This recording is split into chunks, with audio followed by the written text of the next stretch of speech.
right, we're back again for another episode of Roofer Reflections, and I'm really excited because I have Lee here. Lee, thank you for coming on the show.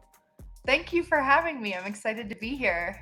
Yeah, so I'm looking at your profile. I see Bachelor's of Science Risk Management in Insurance. I did not know that that was part of science. It was in the business school at Ball State University, and originally I thought I wanted to be an actuary because I'm kind of an insurance nerd by heart. I figured out I have way too much personality to be an actuary, and so I switched it and I got my major in risk management and insurance, and then it's been a journey since then. You had a plan and you started, I Mhm. guess, as an adjuster. I was an adjuster for farmers insurance for a while as a property and casualty adjuster, getting on roofs and looking at water damage.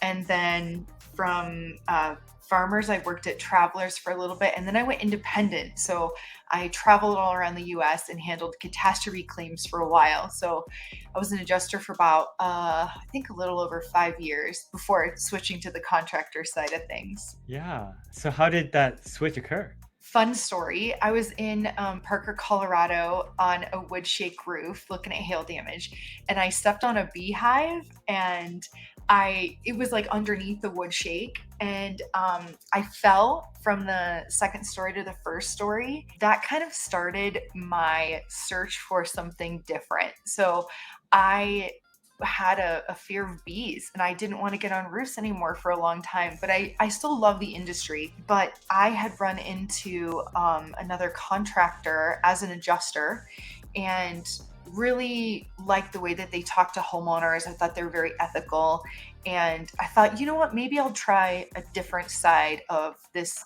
insurance industry or construction industry. I switched at that point and started working for a general contractor in their estimating program because I knew insurance so well. So I started estimating for them and then worked through the company for quite a few years. I worked there for almost 9 years, going through estimating and then kind of office management, supplementing, and then ultimately, right before I left, I was their finance manager, controller. So I kind of got to see all sides of the construction industry. What did you do from there?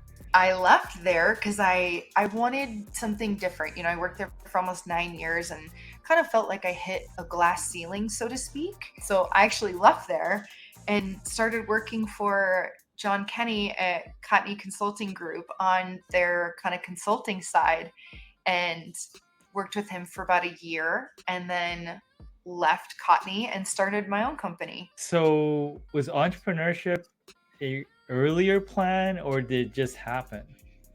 No. I mean, if you would have told me 10 years ago, Lee, you're going to be a general contractor and own your own construction company, I would have thought you were crazy. No, I never thought that I would own my own company. After I left Cotney, I took about a week off and kind of thought about what I wanted to do with my life. And this thought kept coming in of, well, why don't I start my own construction company? I love the industry. I love construction. Why not?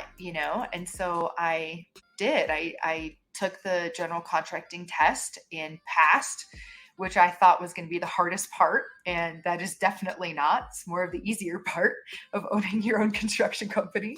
Passed the test, started getting my licenses in Colorado. And, here we are. I started the company in March of 2022. So I'm coming up on almost 2 years later. And it's been a whirlwind and it's been amazing. I feel like this is finally like what I'm supposed to do in my life, which is weird to say. Because again, if you would have told me 10 years ago, I would not have had the same reaction. Since you've been in and around the roofing industry for a while, when someone comes to you and asks you, hey,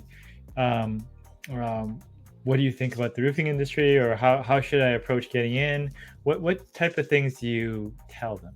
I am very passionate about construction in general. I love it.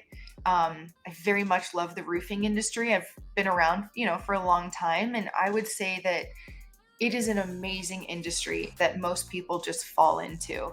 I didn't choose this industry. This industry chose me. And especially, I'm very thankful to have certain women in my life who've been, very uh, big proponents of myself and my growth. I am a member of National Women in Roofing, and so as a woman in particular, it's all about camaraderie. And I'd say, yes, there are so many opportunities in the roofing industry, more so than just being on a roof or being an owner, or, even on the contracting side, there's technology and manufacturers and distributors, and the the career growth in our industry, I think, is just endless. It's just where you want to go and where you want to fit in. And, if somebody wants to get into the industry, call me, I'll help you out. There's just endless amounts. And definitely I would say National Women in Roofing has played a big part in my personal and professional growth, for sure. It's opened quite a few doors for me.